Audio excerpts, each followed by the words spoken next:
Kanalımdan herkese selamlar. Ben bu kedicikleri çok sevdim arkadaşlar ve sizlere de yapımını anlatmak istedim.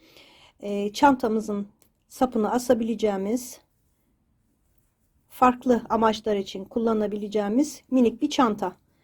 İsterseniz kulaklık koyabilirsiniz. Ruj konabilir. Ayrıca bozuk para içinde ideal bir boyutta.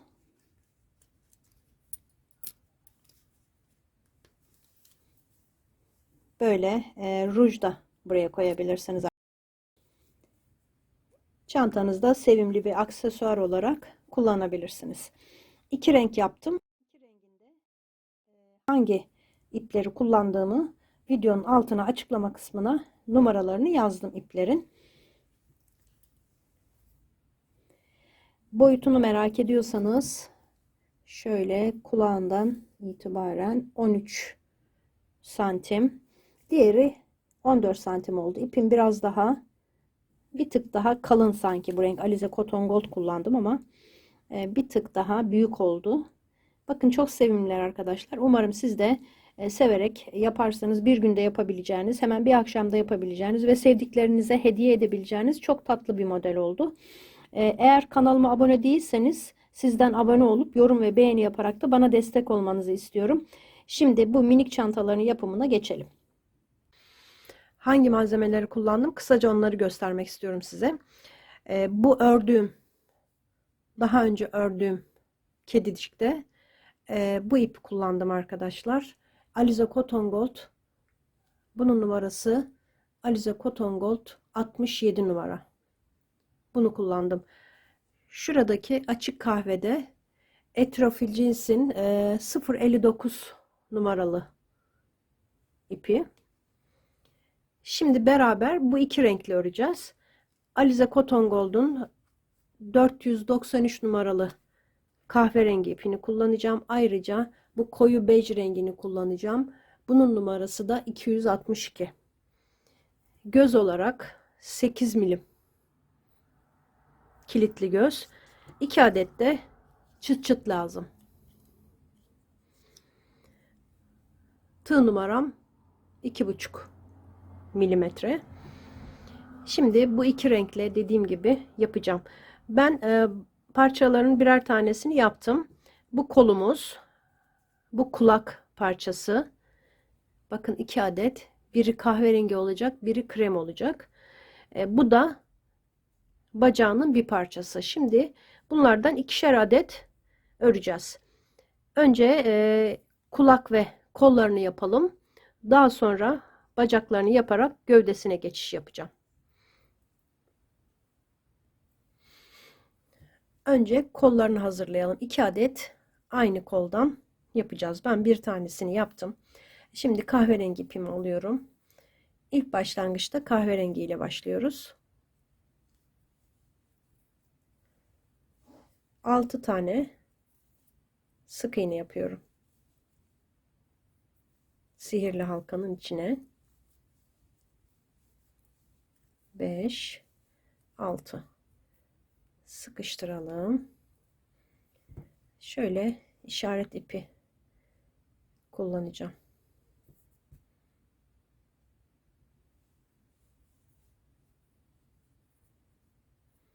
6 sık iğne yaptık sihirli halkanın içine. Şimdi ilk sık iğneye batıyorum. Çift yapacağım buraya. 2 tane. Sıradakine tek. Çift tek yapıyoruz. 3 tane. Çift tek. Tekrar çift tek. İşaretimin olduğu sık iğneye yapmıyorum. Orası ilk sıramızın ilk sık iğnesi olacak. Şimdi bunu çıkardım. Sihirli halkayı güzelce sıkıştıralım. Sayımız 9 oldu. Şimdi 2 sıra 9 sık iğne öreceğim. Birinci sıramı örüyorum.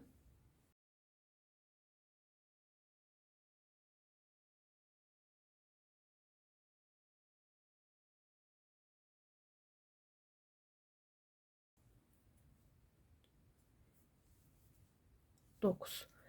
Şimdi bir sıra daha yapacağım. Bir sıra daha 9 sık iğne yapacağım. Bakın böyle toplam 4 sıra olacak kahverengi iple. Şimdi bir sıra daha ördüm. Son 9. sık iğneyi toplamadım. Bej rengi ipimi aldım. Onunla çektim. İşaretimi çıkarıyorum buradan. Ve devam edeceğim. 9 sık iğneyi 12 sıra daha öreceğim. Bir sıra örüyorum.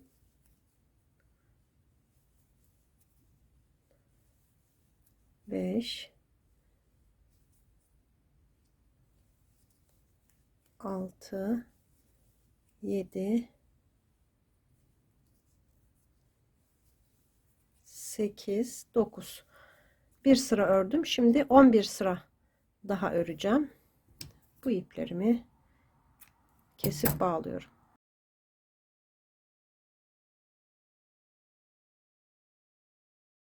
Bir sıra ördüm. 11 sıra daha dümdüz öreceğim. Geleceğim. 12 sıra dümdüz ördüm. Şimdi burada kapatacağım. Bakın böyle ilk şuradaki sık iğneye batıyorum. Arkadaki ikinci sık iğneye karşılıklı birleştiriyorum. 2, 3, bir de şuraya batıyorum. 4. İpimi dikmek için biraz 15-20 santim uzun bırakıyorum. İki kolumuz da hazır. Şimdi kulak yapalım. Bakın birincisini kahverengi ile yaptım. İkinci parçayı bu renkle yapacağım. Yani iki renk olacak kulaklarımız.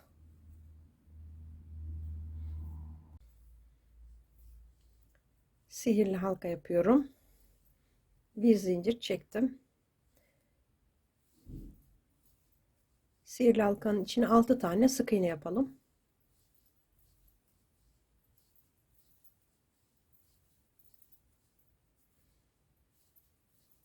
6 sıkıştırıyoruz. Buraya işaret ipimi takıyorum. İkinci sırada ilk sık iğnenin içine 2 tane yapıyorum. Çift yapıyorum. Sonra diğerine tek, bir tane daha tek, 2 tane tek yaptım. Çift, 2 tek. Tekrar çift, 2 tane sık iğnem kaldı. Tek tek örüyorum.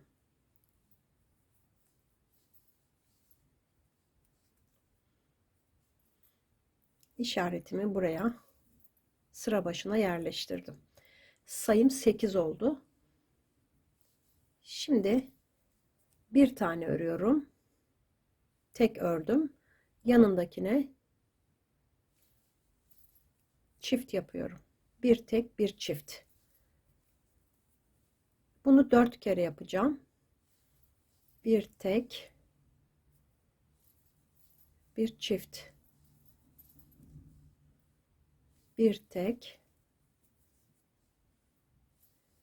bir çift. Bir tane kaldı. Bir tek, bir çift yapacağım yine. Bir tek, bir çift. 4 kere arttırdık. Sayımız 12 sık iğneye çıktı. Sihirli halka ipini güzelce sıkıştırıp şöyle içeriye alalım. Sayım 12 oldu. Şimdi 12 sık iğneye bir sıra öreceğim.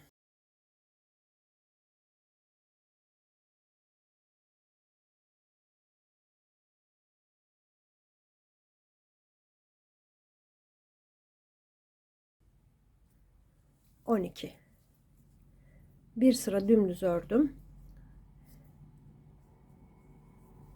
5. sırada ilk sık iğneye batıyorum. 1, yanındakine tek tek 2 tane ördüm. Sıradaki sık iğnenin içine çift yapıyorum. 2 tek bir çift şeklinde yine arttırma yapacağım. 4 defa 1, 2 tek bir çift, 1, 2 tek bir çift. Son kez 2 tek bir çift. Sayım 16 oldu. Şimdi bir sıra 16 sık iğne dümdüz yine öreceğim. Bir sıra 16 sık iğne yapıp geliyorum. Bir sıra 16 sık iğne yaptım. İşaretimi çıkarıyorum artık. Şimdi birleştireceğim. Bakın ilmek kaydırma yaparak birleştirdim. Şöyle yapıyorum. Şimdi sıradaki sık iğneye batıyorum. Arkadaki ikinci sık iğneye.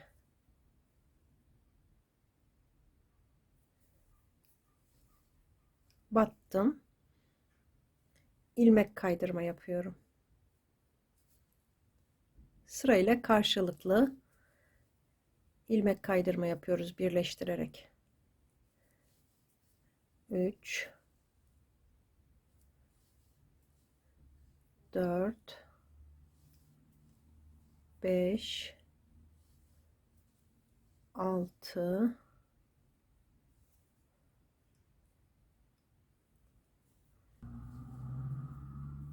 7, bir tane de şu son sık iğneye batıyorum arkadaşlar. Şu şekilde 8 tane ilmek kaydırma yaptım. İpimi biraz dikmek için yine 20 santim 30 santim kadar uzun bıraktım. İkinci kulağımız da hazır. Şimdi bacak yapacağız. Ben bir tanesini örmüştüm. Aynısından yine aynı iple öreceğiz. Sihirli halka yapacağım. Sihirli halkayı şöyle çeviriyorum. Buradan alıp bir zincir çekiyorum. 6 tane yine sık iğne yapıyorum. 3, 4, 5, 6. Sihirli halkayı sıkıştırdım. Buraya işaretimi yerleştiriyorum. 6 sık iğnenin her birine çift yapacağım. 6 tane çift yapmış olacağız. Birinci çift, ikinci, üçüncü çift, 4,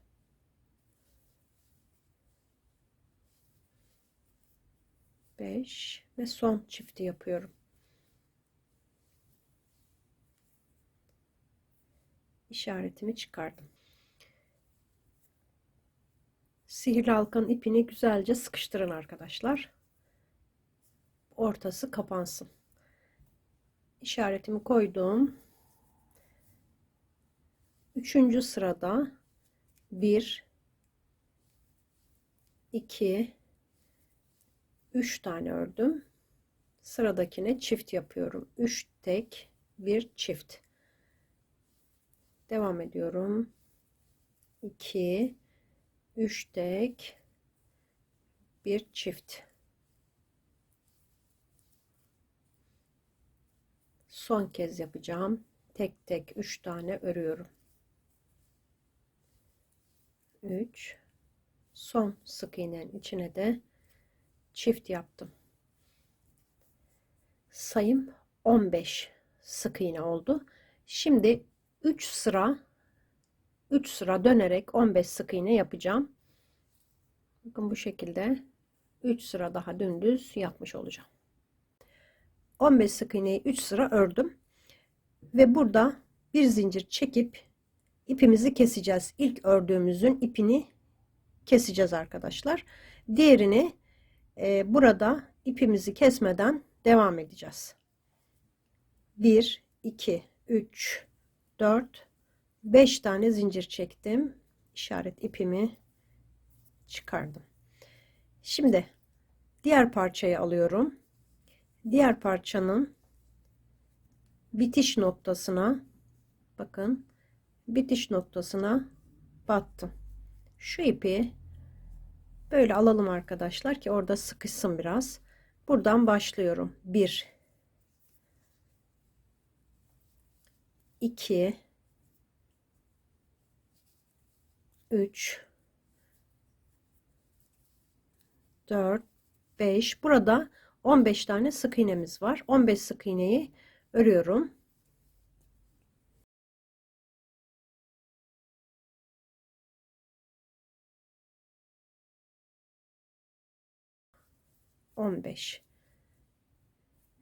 Bu ipi de böyle alalım. Şimdi zincir çektiğim yere geldim. Bakın zincirin ön tarafını şöyle çevirelim. Buradan ilk zincirin tek kanadına batıyorum. 1 2 3 4 ve 5 tane zincirin üzerine yaptım.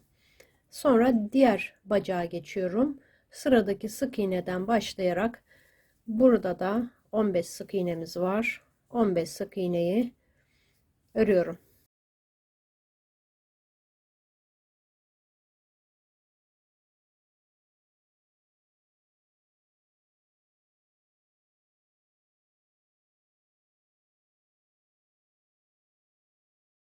Bakın 15 sayarak yapınca daha doğru olur arkadaşlar.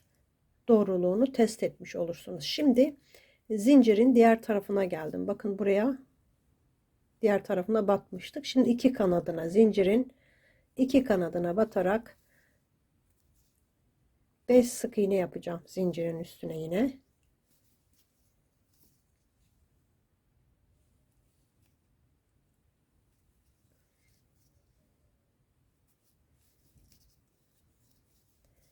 Üç, 4, şurada 5. Şimdi artık işaretimiz buraya takacağız. Bacaklarımız birleşti. Şimdi sıra başlangıç yerimiz burası olacak. İpimi buraya taktım. Bakın buraya dikkat edin arkadaşlar. Şu ilk sık iğne, bakın ilk sık iğne burada. Onu atlamayın. Burada biraz sıkışmış oluyor. Zincirin üstüne batınca. Şunun üstüne batıyoruz. İlk sık iğnemiz orası. İçine çift yapıyorum. 2 tane yaptım. Tek tek örmeye devam ediyorum. 13 tane öreceğim.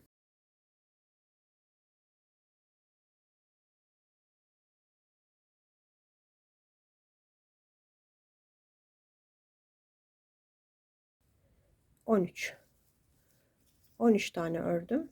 Sıradaki sık iğnenin içine çift yapıyorum. 13 tek, bir çift. Devam ediyorum. 5 tane sık iğne örüyorum. 2 3 4 5. Yine sıradaki sık iğneye çift yapıyorum. 5 tek bir çift yapmış oldum. Tekrar 13 tane öreceğim.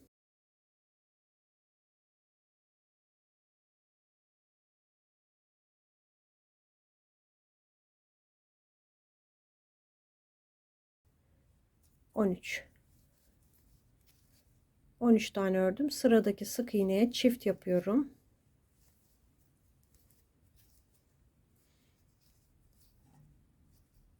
Şimdi burada işaretimin olduğu yere kadar 5 tane sık iğne var.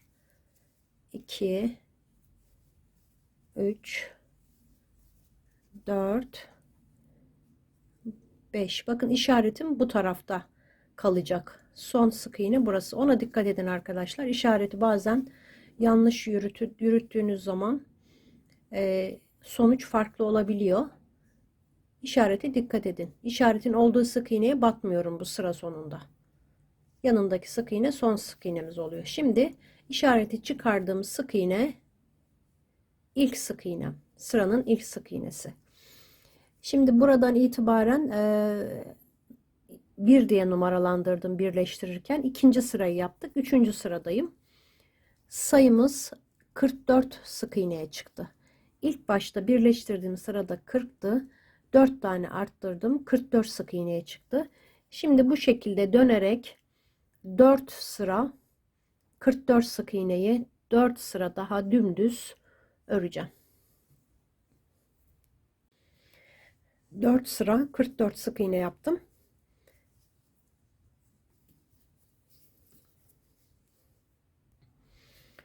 Şimdi 7. sıradayım.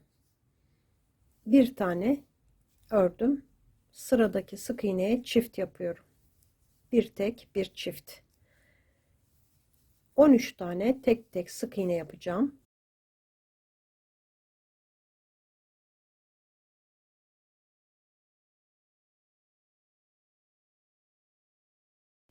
...13 tane ördüm. Sıradaki sık iğneye çift yapıyorum. Tek tek 7 tane sık iğne yapıyorum. 4 5 6 7. Sıradaki sık iğneye çift yaptım. Tekrar 13 tane öreceğim tek tek.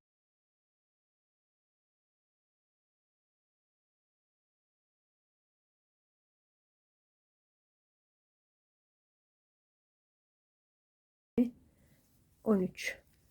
Sıradaki sık iğnenin içine çift yapıyorum. Kalan 6 sık iğnemi de sıranın sonuna kadar örüyorum. 3 4 5 6. 4 tane arttırma yaptım. Sayım 48 sık iğneye çıktı. Şimdi 7 sıra 8. sıradan başlayacağım. 14. sırada dahil 7 sıra 48 sık iğne öreceğim. Dümdüz hiçbir işlem yapmadan.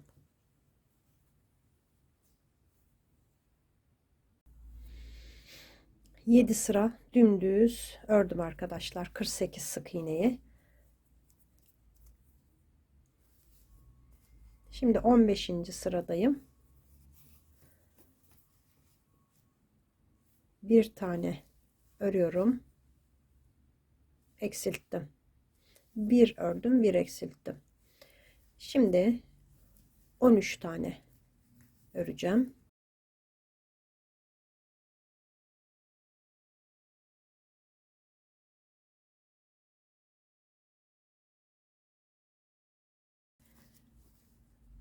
On üç.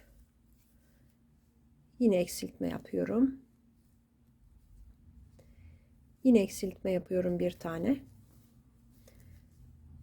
7 tane sık iğne öreceğim tek tek. 4 5 6 7.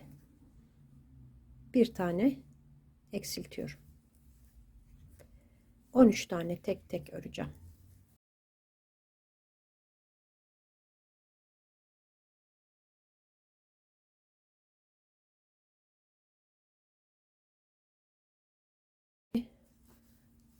13 tane ördüm. Eksiltme yaptım.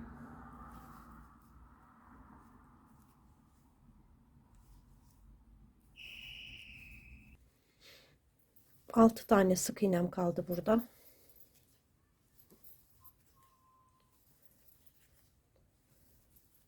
Beş, 6, 4 tane eksilttim. Sayım 44 sık iğneye düştü. Şimdi bir sıra 44 sık iğne yapacağım. Bir sıra 44 sık iğne yaptım. Dümdüz ördüm. Şimdi bu sırada da eksilteceğim. 6 tane örüyorum.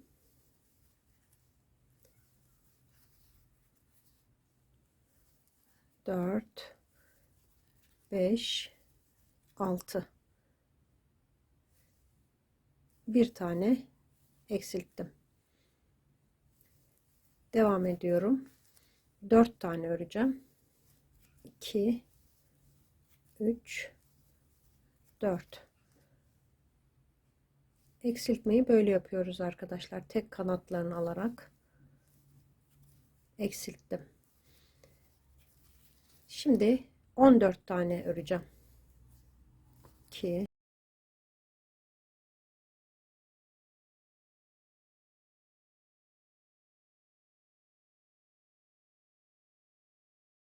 3, 14.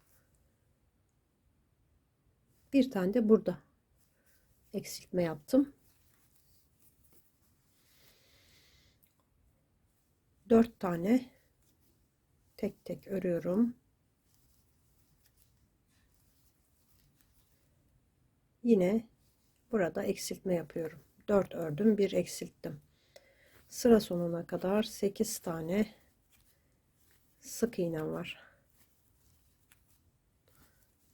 5, 6, 7, 8. Sayım 40'a düştü. 4 tane eksilttik yine.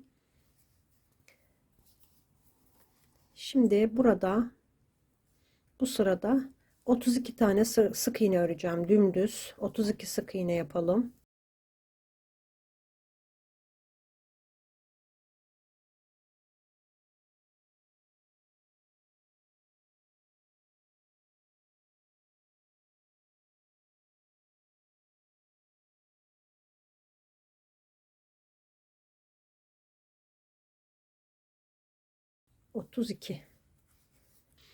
Otuz iki tane ördüm. Bir tane daha örüyorum arkadaşlar. 33 tane örmüş oldum. Buradan başladım. 33 sık iğne yaptım.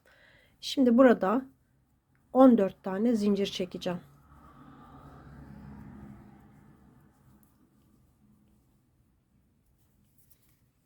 11, 12, 13, 14 zincir çektim. İşaretimi buradan çıkarıyorum artık. İşaretimin yerini değiştireceğim çünkü. 14 tane sık iğne atlayacağım. 2, 4, 6, 8, 10, 12, 14. Buraya batıyorum. Sık iğne yapıyorum. Bu sıramın ilk sık iğnesi olacak arkadaşlar. Buraya işaretimi takıyorum. Artık yeni sıra başımız burası. Bir tane örmüş oldum. Bu sık iğne şimdiki sıranın ilk sık iğnesi. Bunu 1 diye sayıyorum arkadaşlar. Bakın 1, 2, 3, 4, 26 tane öreceğiz. Zincirin olduğu yere kadar 26 sık iğnemiz olacak. Artık sıra başımız burası.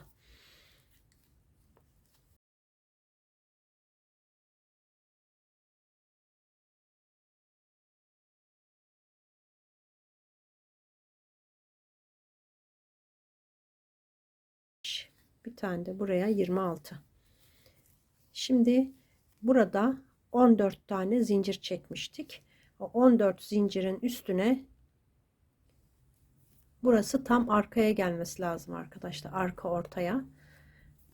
Zincirin üzerine böyle çeviriyorum zinciri.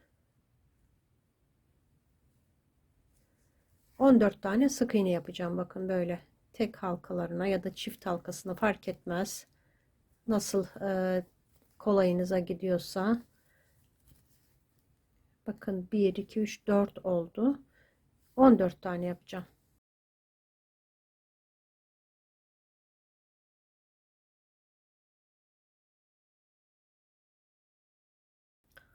tane de buraya 14. Bakın bu sık iğne şimdiki sıranın ilk sık iğnesi. İşaretimi oradan alıyorum. Buraya taktım. Şimdi bu sırada eksiltme ile başlayacağım. Bakın ilk sık iğnem bu. Yanındaki bu. Eksilterek başlayacağım. Şöyle ilk halkasını alıyorum. Öndeki halkasını. Yanındakinin de eksiltiyorum. Şimdi tek tek 3 tane örüyorum. 2 3. Yine eksiltme yapıyorum. Şimdi 12 tane yapacağım.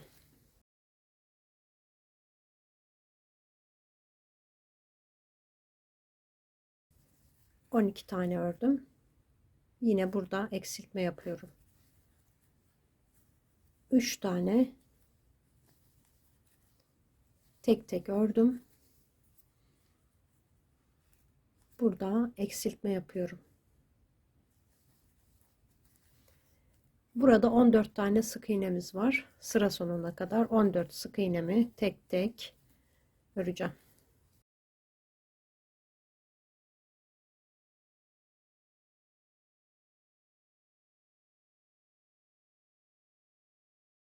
On dört.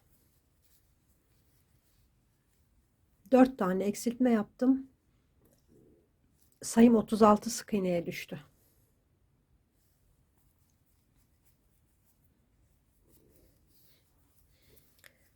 Yine eksilteceğim arkadaşlar. Eksiltme ile başlıyorum. Bakın ilk sık iğnem burada, ikisini birlikte aldım ve eksilttim. Bir, iki tane ördüm. Yine eksilttim. Şimdi tek tek 10 tane örüyorum.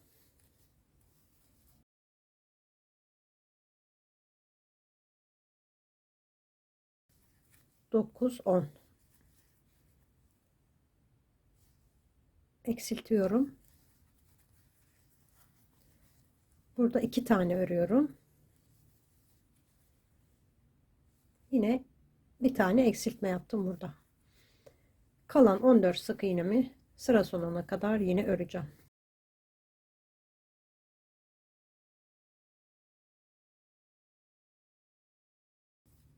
13, 14. Sayım 32 sık iğneye düştü.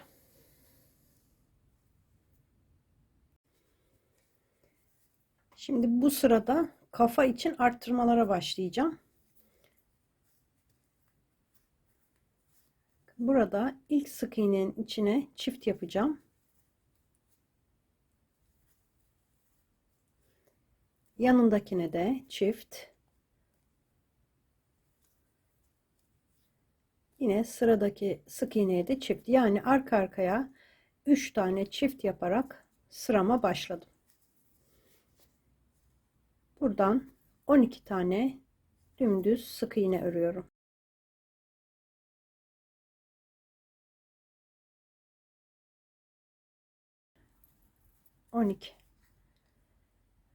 Burada yine arka arkaya 3 tane çift yapacağım. Birinci çifti yaptım. İkinci ve üçüncü. 3 tane arka arkaya çift yaptım. Kalan 14 sık iğnemi tek tek öreceğim.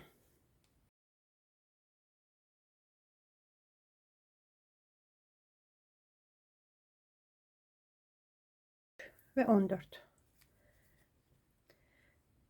6 tane arttırma yaptım. Sayım 38 oldu.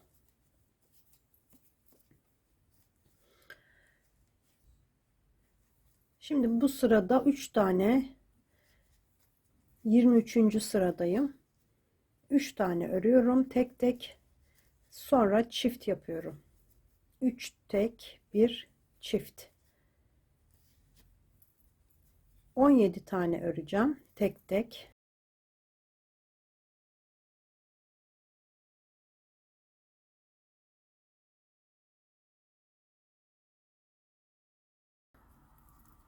17. Sıradaki sık iğneye çift yapıyorum. 17 tane ördüm, tek tek çift yaptım. Sıra sonuna kadar 16 tane sık iğnem var.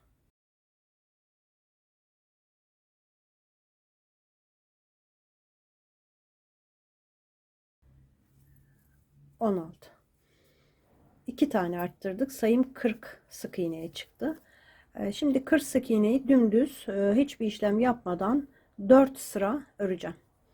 4 sıra 40 sık iğne örüp geliyorum. 4 sıra 40 sık iğne yaptım. 28. sıradayım. 28. sıraya eksiltme ile başlıyorum. Bir tane eksilttim. Bir tane daha. 2 tane eksiltme yaptım.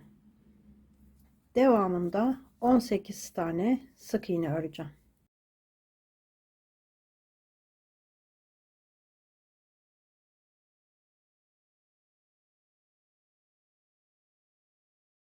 Ve 18. Şimdi yine 2 tane peş peşe eksiltme yapıyorum.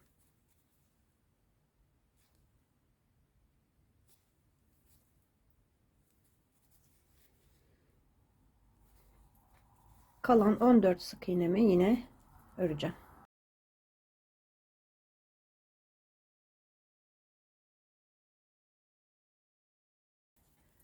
13, 14. 4 tane eksiltme yaptım. Sayım 36 sık iğneye düştü. Şimdi 29 ve 30. sıraları 2 sıra 36 sık iğne dümdüz öreceğim. 2 sıra ördüm 36 sık iğneyi. Şimdi bu aşamada gözlerini yerleştirelim. Gözleri 27. sıra ile 28. sıra arasına 8 sık iğne ara vererek yerleştiriyorum. Şöyle yapınca daha iyi göreceksiniz. Bakın 1, 2, 3, 4, 5, 6, 7, 8 sık iğne ara verdim buraya ve buraya. Burada da 2, 4, 6 tane kaldı. Burada da 2, 4, 6 tane şöyle ortaladım. Şimdi göz takacağım yerleri biraz genişleteceğim.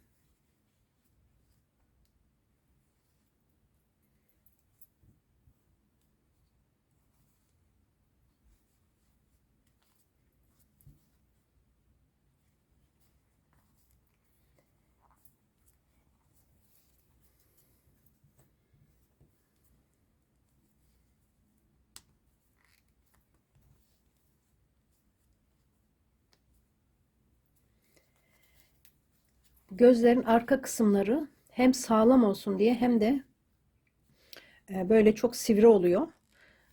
Onun için buraları yakarak sabitleyeceğim ve küçülteceğim. Çakmakla şöyle yapıyorum.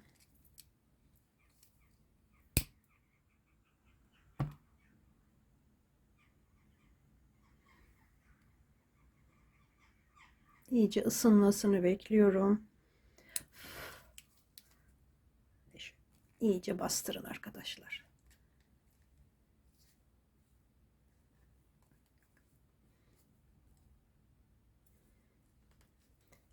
Bakın biraz daha gevşeklik var. Biraz daha ısıtacağım.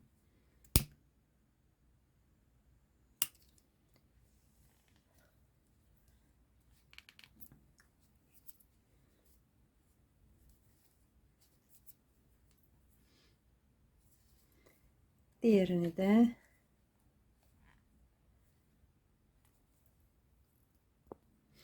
bakın bunda gevşeklik var. Bu zaten tıpası iyi oturmadı.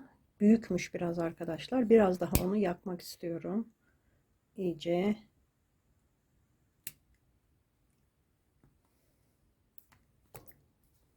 Yeterli. Şimdi diğerini aynı şekilde yapalım.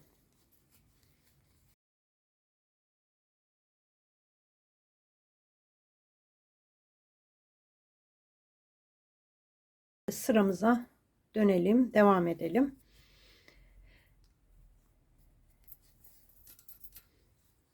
Bu sırada 3 tane arka arkaya eksiltme yapacağım. Sıranın başından başlıyorum.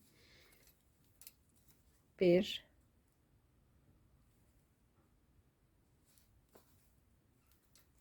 2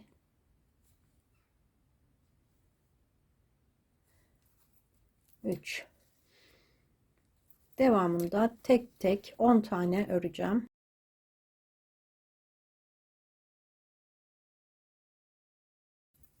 10. Yine 3 tane peş peşe eksiltme yapalım.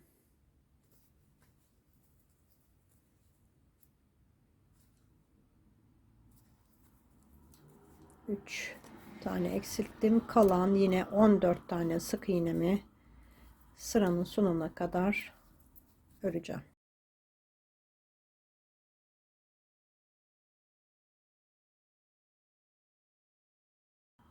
14.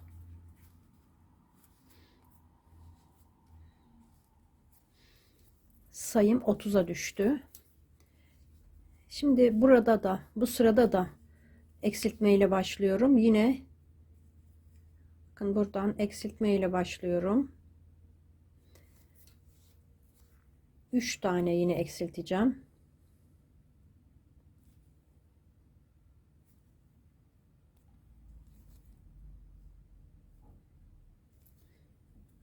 2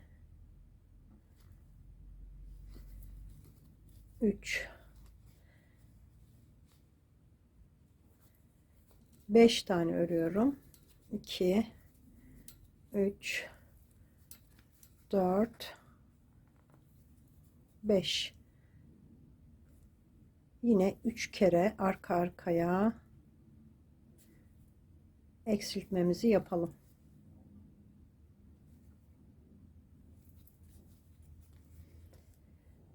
Burada 13 tane sık iğnem kaldı.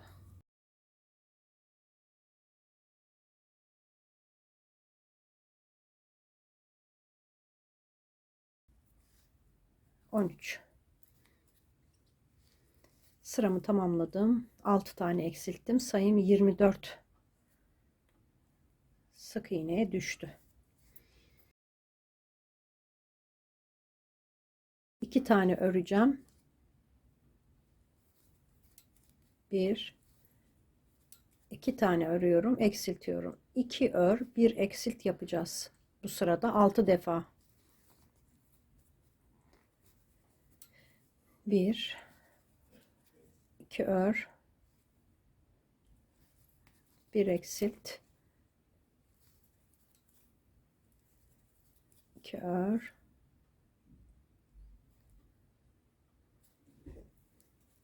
1 eksilt.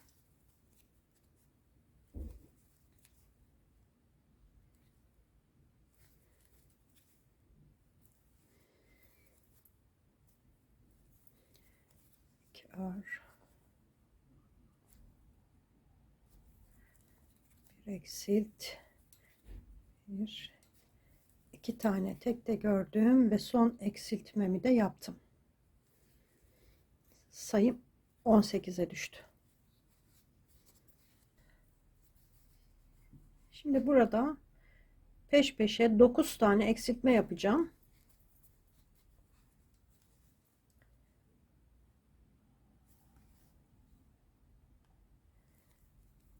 Ve bitireceğim. 9 eksiltme yapacağım. Sayımı 9'a düşecek. Sayımız 9'a düşecek.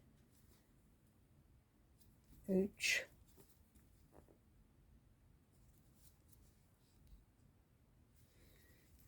4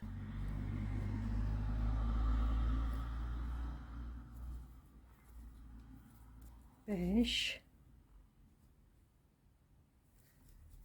6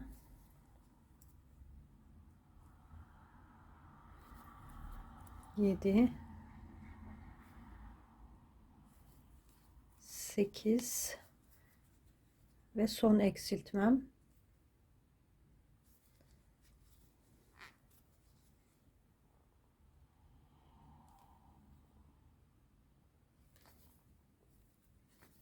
9. Şöyle ipimi biraz uzun keseceğim.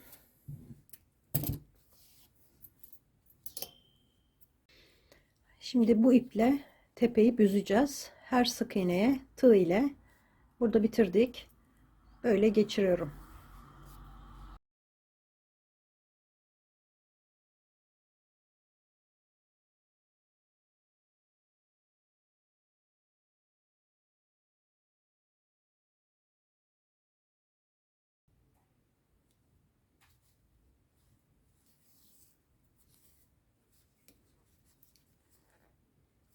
Şöyle büzelim. Dikkatlice ipi koparmadan. Çok kapanmasına gerek yok arkadaşlar. Zaten kapanmıyor çok. 9 sık iğne olduğu için. Şimdi buraya iğne takacağım. Burada düğümleyip içeri çekeceğim. Bakın böyle yuvarlandı kafası.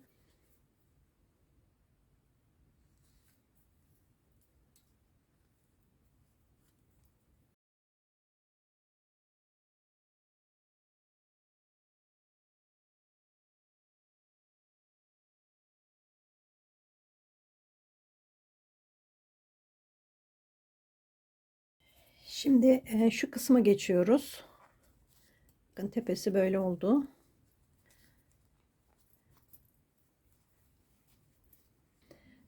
Burada 14 zincir çekmiştik. Zincirin diğer tarafında bakın şurada ilk sık iğne var. Oraya tığımı geçirdim. İpimi alıyorum. Bir zincir çekip aynı yere batıyorum.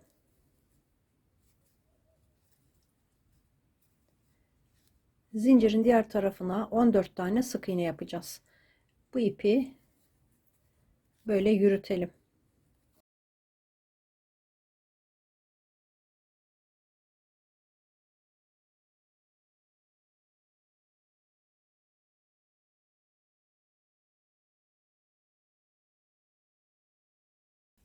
On üç, 14.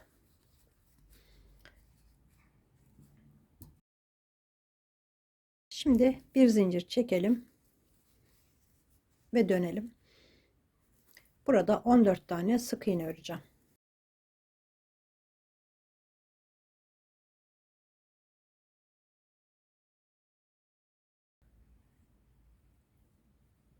On dört. Bir zincir çektim ve döndüm. Şimdi eksiltme yapacağım iki tarafta. Batıp çekiyorum. Yine battım, çektim ve topladım. Eksilttim bir tane. Şimdi arada 2, 3, 4, 5, 8, 9, 10. 10 tane ördüm. Son 2 sık iğneyi yine batıp çekip alarak topluyorum ve eksiltiyorum. Bir zincir çekip yine döndüm. Şimdi bir sıra, sayımız 12'ye düştü. Bir sıra 12 sık iğne örüyorum. 12. Bir zincir çektim ve döndüm. Yine eksiltme yapacağım. Battım, çektim, battım, çektim ve üçünü birlikte topladım.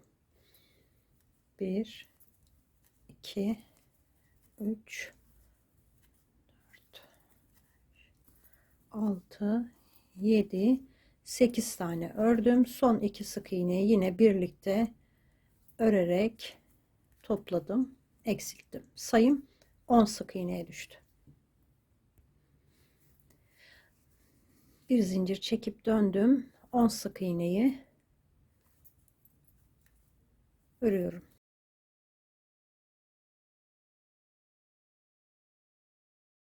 10. Bir zincir çekip yine dönüyorum. Yine eksiltme yapacağım. Bir tane eksilttim. Aradaki 6 sık iğneyi örüyorum. 4, 5, 6. Son 2 sık iğneyi yine birlikte alarak eksilttim. Sayım 8'e düştü. Bir zincir çekip döndüm. Şimdi burada da eksiltme yapacağım. Bu sırada da battım, çektim, battım, çektim ve topladım. 1 2 3 4 tane ördüm. Yine 2 sık iğneyi birlikte aldım ve eksilttim. Bir tane zincir çekiyorum. İpimi kesiyorum.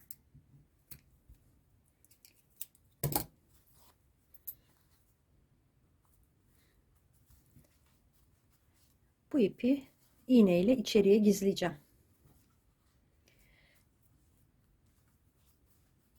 Burası da bitti.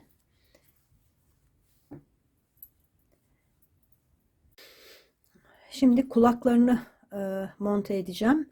Kulakların yeri çok önemli arkadaşlar. Çünkü kulağın dikildiği yere göre ifadesi değişiyor. Kedimizin böyle yanda olduğu zaman, biraz da aşağıda olduğu zaman güzel olmuyor. Şöyle biraz yukarı doğru, tam şu işaretlediğim yerden, bakın şöyle göstereyim. Gözün sırasındaki yanındaki sıraya işaretimi koydum. O sırayı sayıyorum. 1 2 3 4 5 sıra üstüne işaretimi koydum. Bakın tepede son sıranın altına işaretimi koyuyorum. Son sıra, son sıra, bu 9 tane eksiltme yapmıştık. Onun dibine işaretimi koyuyorum. Sonra 5 sıra altına bakın. 1 2 3 4 5 sıra ara veriyoruz. İkinci iğnemizi takıyoruz. Şimdi ben kahverengi kulağı dikerek size göstereceğim. Şimdi şuradan bakın, işaretlediğim yerden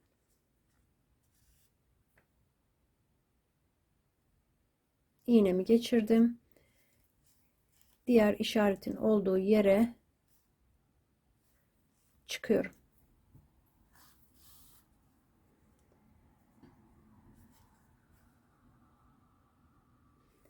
Buraya ilmek kaydırma yapmıştık. Orası ön tarafa gelsin. Şöyle.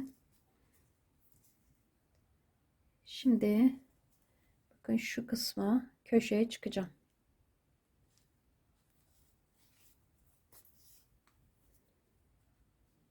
Bakın böyle oturtacağız kulağı.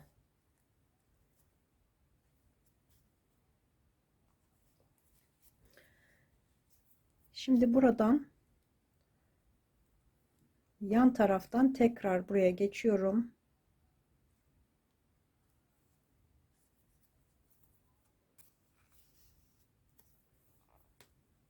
Burada sıkıca sabitledim. Şimdi karşılıklı şöyle bakın, bu ilmek kaydırmaların arasından geçiriyorum iğnemi. Daha sonra diğer ilmek kaydırmadan geçirip kafada bir sık iğne, bunu buradan geçirdim.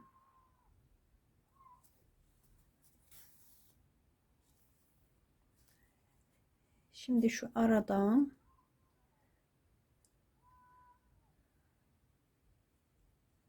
şuna geçiriyorum.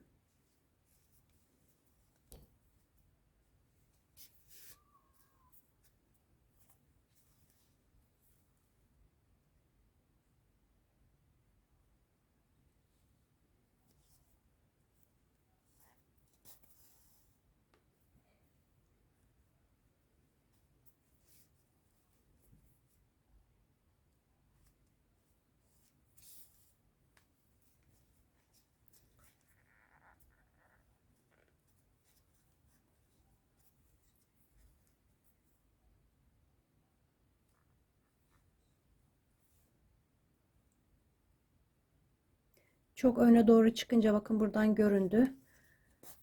Öne doğru çıkmamaya çalışın.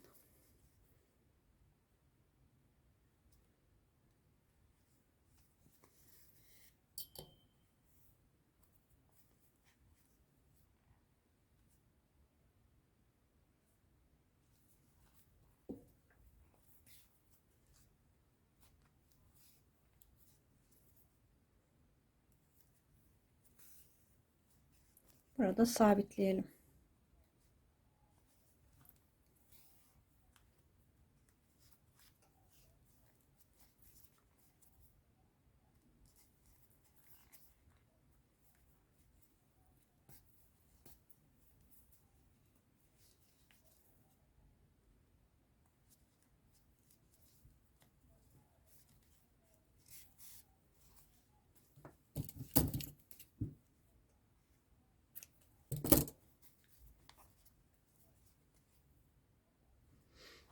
Bu şekilde. Şimdi diğer kulağı da buraya yerleştireceğiz. İpi taktım iğneme. Bunu böyle yerleştireceğiz arkadaşlar. Yine bu ilmek kaydırma öne gelecek. Şimdi işareti taktığım yerden iğnemi geçirdim diğer tarafa.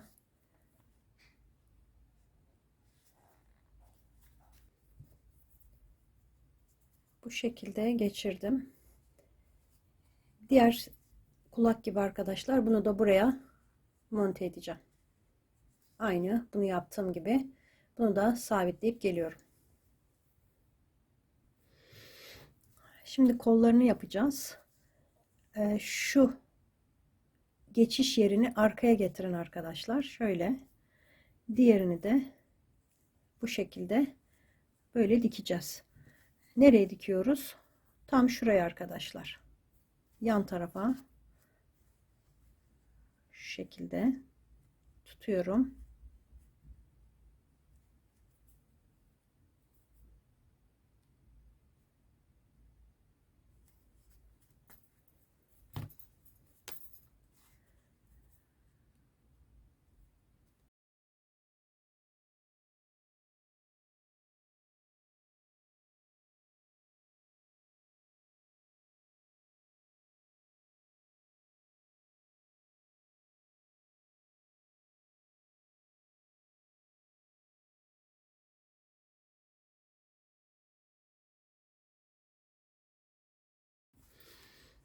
Kolumuz böyle.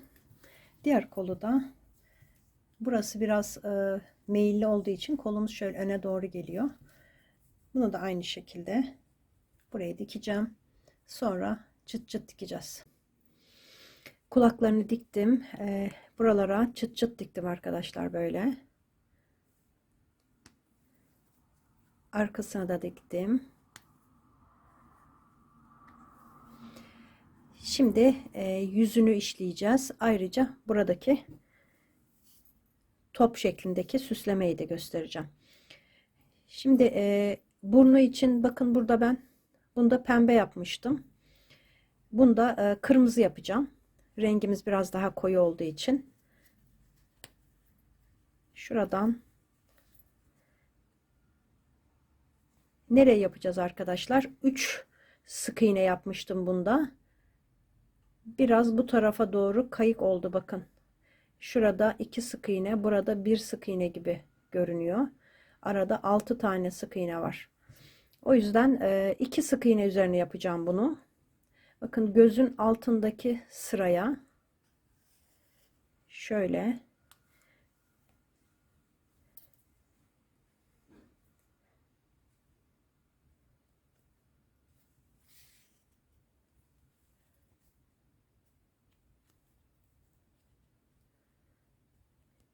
bir tane daha yapıyorum. 2 kat ip kullandım.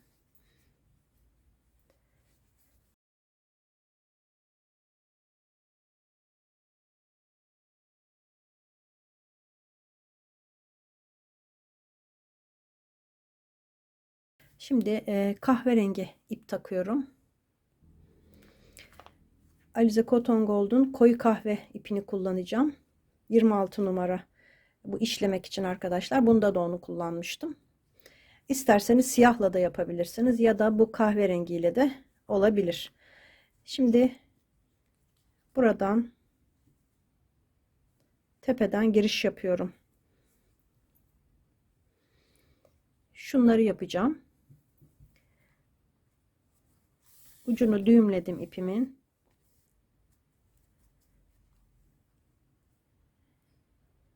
Şöyle arka tarafa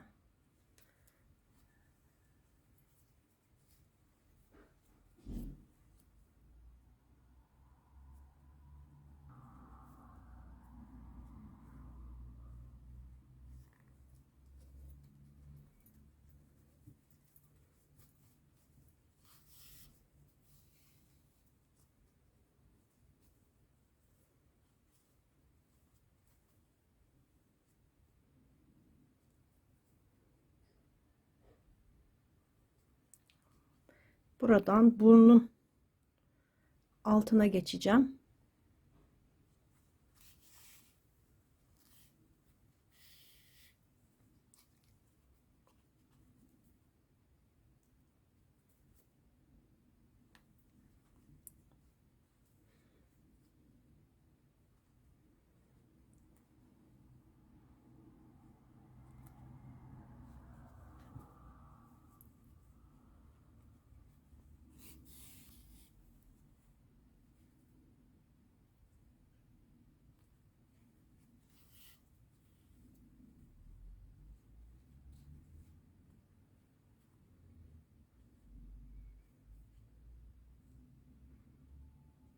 Bakın şöyle 3 sıra altına dümdüz böyle indim.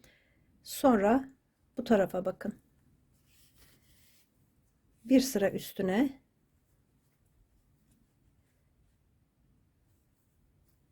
1 2 3 4 tane aşağı arkaya geçirmiyoruz arkadaşlar. Aradan yapıyoruz. İşliyoruz. Bakın böyle. Bu bıyığını düz yapacağım. Diğerini biraz eğik yapacağım.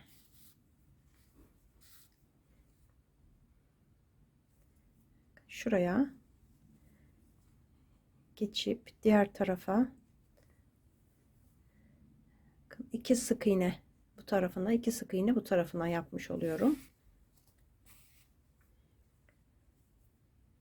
1 2 3 4 sık iğne atlıyorum aşağıya. Bu kez indim.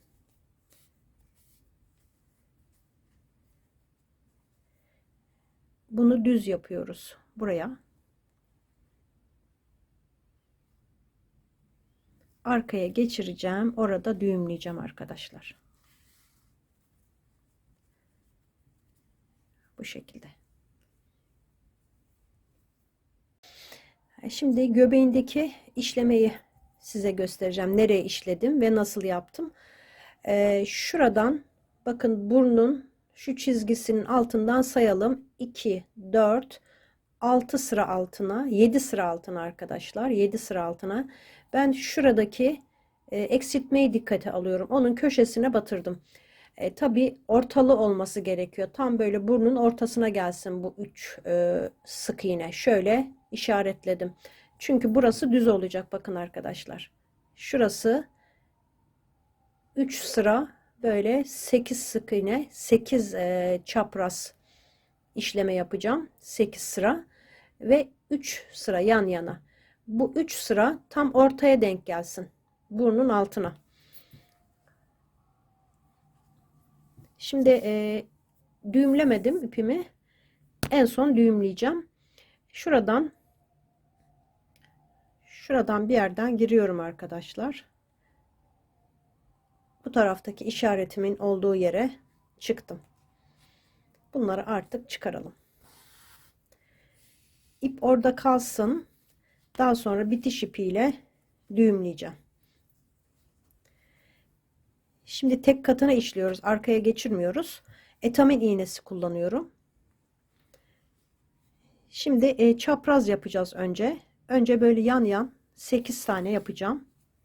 Bakın kaneviçe işler gibi.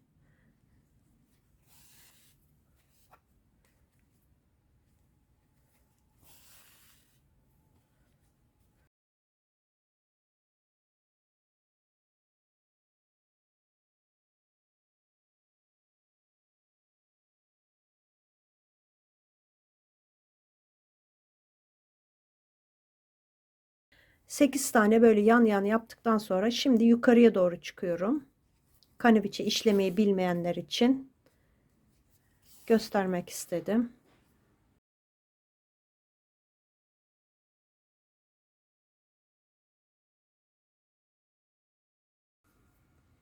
Şimdi buradan eksilteceğim. Buradan bir tane, buradan da bir tane eksilteceğim. Alt sıraya bu tarafına geçiyorum. Bakın böyle. Çapraz işledim. Şimdi bu şekilde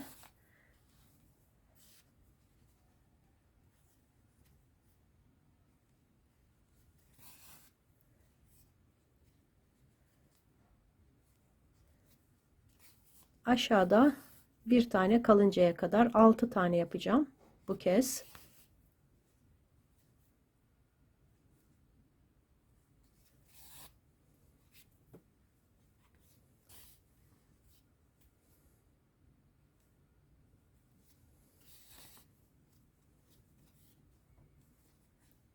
Bak, 3 6 tane, şurada bir tanesi kaldı, burada da bir tanesi.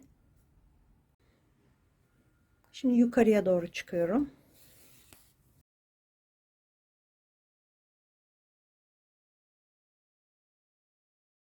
Şimdi aynı boyutta, yani 6 tane çaprazdan oluşan bir tane daha yapacağım. Bir sıra daha yapacağım.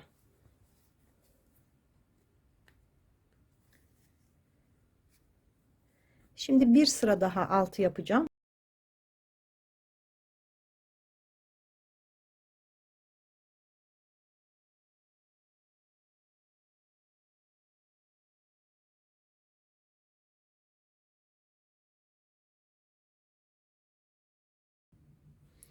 Şimdi burada bir alt sıraya geçiyorum. Bakın.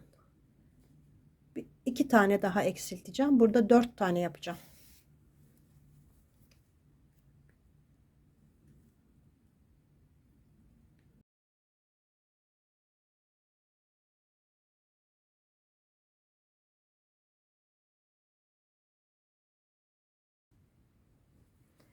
Şimdi şuraya çıkıyorum, bakın.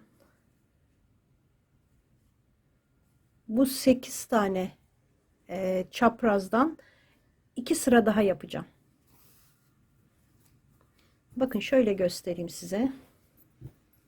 2 sıra daha yapacağım. Şuradayım ben şu anda. Bu kadarını yaptım. 2 sıra daha yapacağım. Sonra 2 sıra 6 çapraz yapacağım. En son 4 çapraz. Bunun simetrini yapacağım. Yalnız önce 2 sıra şöyle döneceğim için 2 sıra 8 sık iğne, 2 sıra 8 tane yapacağım. Dediğim şekilde tamamlayacağım. Bitirip geleceğim. İşlemeyi tamamladım. Böylece bitmiş oldu. İstediğiniz renklerde yapabilirsiniz. Bu modelin de sonuna geldim. Tekrar görüşmek üzere. Hoşça kalın.